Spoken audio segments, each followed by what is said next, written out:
Alright, welcome to another Highland League Weekly Friday preview show ahead of another packed weekend of action. A couple of cup clashes in there as well, some league games. Obvious place to start would be the game that's taking place tonight, the Evening Express Aberdeenshire Cup final, live from the Hacks in Turriff between Fraserburgh and Formartine United. Guys, two teams that know all about this cup final. Aye. Why can I ask why it's live, first of all? When's it live on? Well, just to add some excitement since it's an Evening Express competition. No, two sides that have played quite a few times in the final, well, quite a few times in the cup over various years, but Fraserburgh seem to have had the winning habit, and when the sides have met in the final, they won 2019. The start of last season, the delayed 2020-21 competition, and also I think it was 2012 as well. They beat Formartine on penalties at Buckie, so they've had a good sort of run in it. Formartine also lost in the final last year to Bankside as well, so you'd say really by the law of averages they might be, if nothing else, they might be due a victory, but we'll see. It's going to be for Stuart Anderson's first trophy as well as a manager if they could win it, which would be a sort of significant moment for him. It's a tasty one because Formartine are the form team of the two. They're above Fraserburgh in the league. But Mark Howie's getting some key players back for what is the biggest game of the season so far for Fraserburgh. But by the same token, as Callum said there, Stuart Anderson's looking to make his mark at North Lodge Park by getting his first trophy in the boardroom. So there's a little bit of pressure, I think, on both sides for different reasons here, and it's a tough one to call for me. Yeah, it's a chance for Martin to prove they're the real deal, I suppose. Aye, although Stuart wouldn't say that. But I think he still thinks they've got a long way to go in certain areas. But I mean, I think for whoever wins, it gives you it's a really good boost to win a trophy, and it takes a wee bit of the pressure off for the rest of the season in a sense, because if you've got a trophy in the cabinet already, regardless of what happens really for the rest of the season, you're not going to look back at the end and go, well, that was a poor season, because at the end of the day you've won something, you know what I mean? So it's still, it almost makes it a good season already, although both teams will obviously still have a lot of goals for the rest of the campaign. So Callum gets not just one, but two cup finals this weekend, because on Saturday he'll be heading to Grant Street Park, Inverness, for Clachnacuddin against Brora Rangers. Obviously it's been played at Clach for a multitude of reasons. I think a train strike was one of them. Lack of buses. From that little known Lossiemouth train station. Well, that was the one thing, the lack of a train station in Lossiemouth is quite ironic in a way, really, but there is the rail strike. There's also, I think there's various there's a cruise ship in the Inverness area, and there's sort of various coach companies busy with sort of tourist activities and things, and a lack of buses, because I know Brora, speaking to people at Brora, they were, even from the day after the semi-final, looking at buses and things for supporters, and it was proven difficult, and obviously Inverness is closer. I mean, it's also the way the fixtures have landed. Nairn's at home, Forres is at home, Ross County's at home, Cally Thistle, which was also investigated, I think they've got a youth football festival at the stadium on Saturday, and Elgin City's at home as well, so it's kind of, and it was either really Lossiemouth or Grant Street almost, and to be fair, Clach were keen for it to be elsewhere, but both sides have agreed Grant Street's the venue, so get on with it. Should be a cracking game, I would think. I think we'll need to find the cruise company and have a look at what they advertise for the cruise, and if on the list is you'll arrive for both cup finals, you get the double header the Friday, Saturday when you're in the north of the country. But I suppose Brora are certainly favourites. Looking at the table, Brora are certainly favourites. But Clach, big chance. It is. I mean, yes, Brora are favourites, I think. I don't think even Clach would dispute that. No. But Clach's best form is coming this cup competition, so one-off game.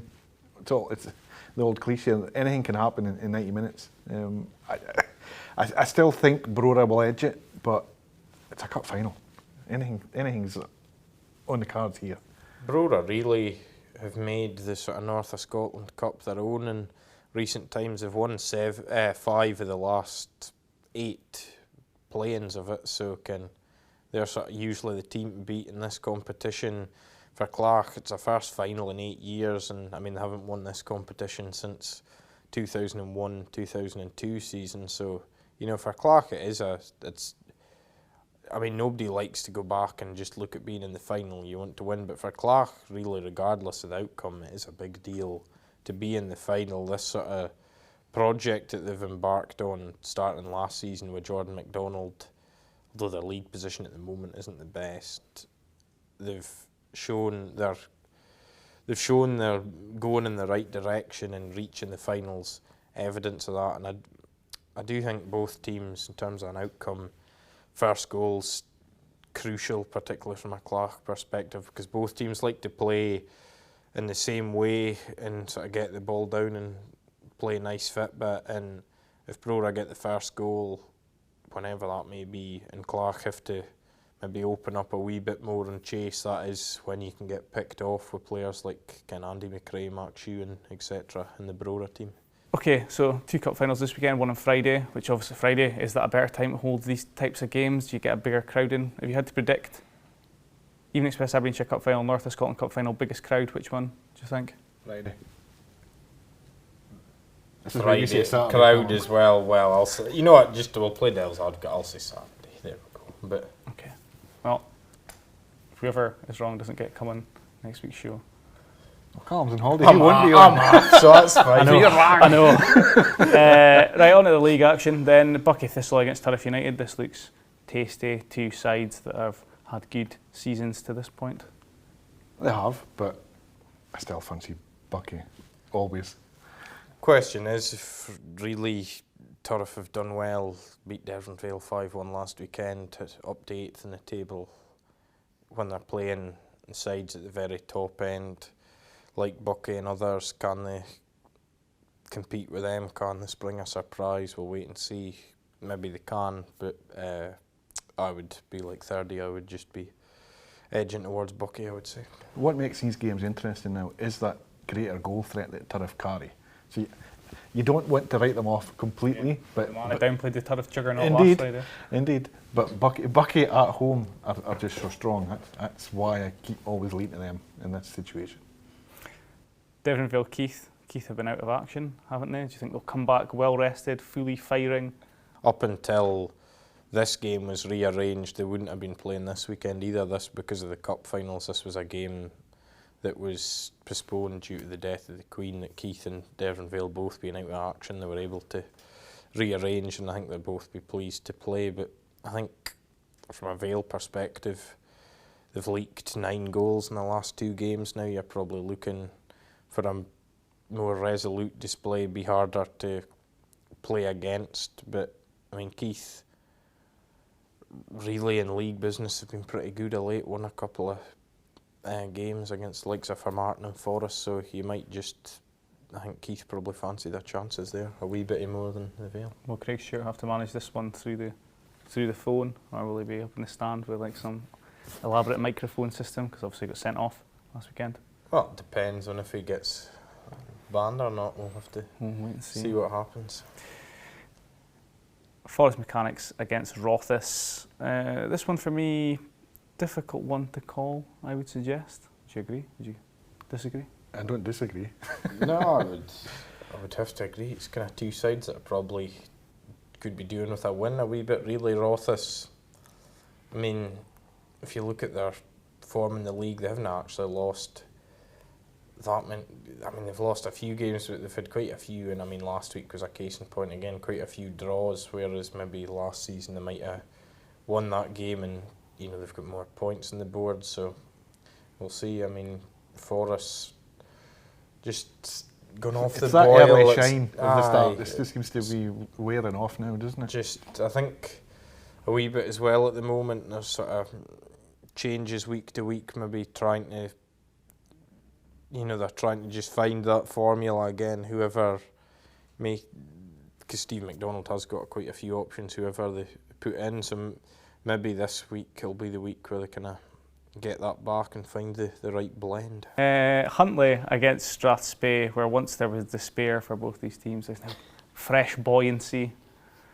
I mean, For me, you'd be looking for Huntly to build on their win last weekend, but Strathspey want to go from, getting a point, some small momentum to another loss. Yeah, it's a game that's going to show what sort of bounce both teams can take from the results last weekend.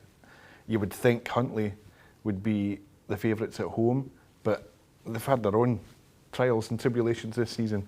Strathspey, yes, they let in a late equaliser to Inverurie Locos, but in the cold light of day, it's a really good point for them. And if they can get something on the road, they'll feel like, right, we've turned a corner here.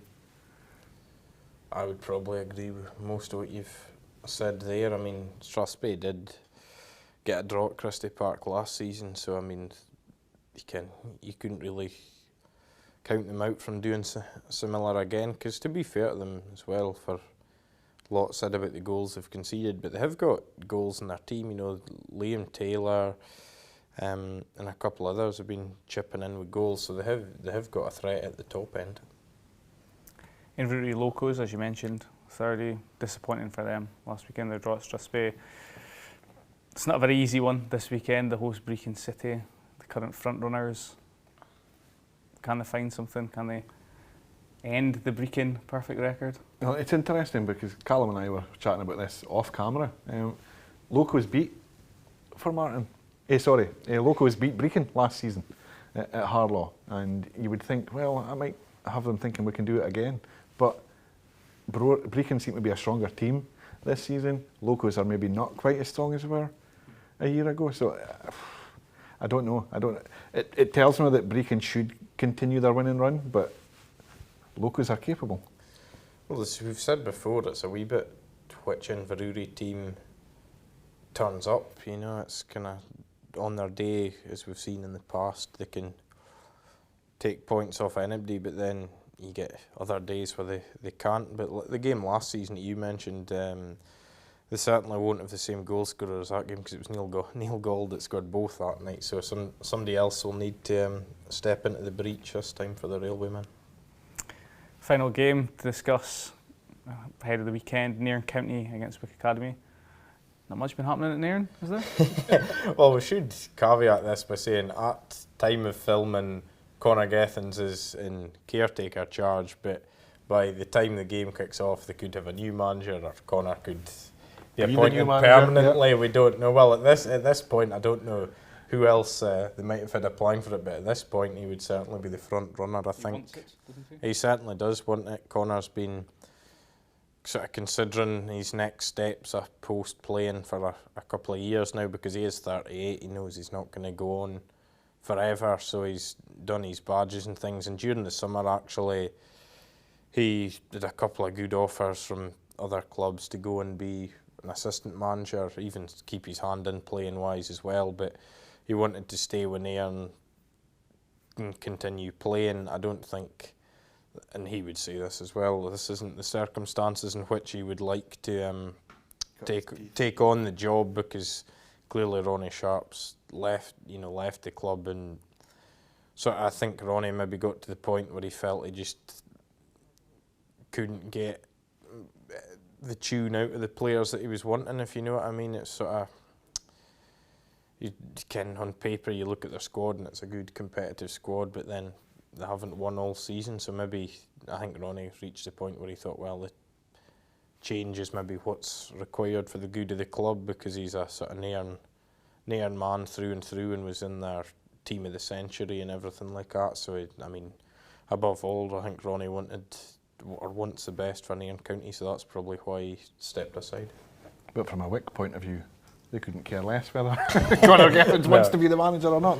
They're thinking, let's go to Station Park, where Nairn have struggled this season, and try and keep more pain going. Want to spoil Conor's audition, will be the Wick approach to things. And I mean, they've had a solid enough start to the season, Wick, so you wouldn't just, I mean, if I was being forced into a prediction, I might just be edging towards Wick rather than going for the sort of new manager bounce of Nairn. Okay then, we'll wait and see what happens, and we won't forget the crowd predictions for the Cup finals. But that's it.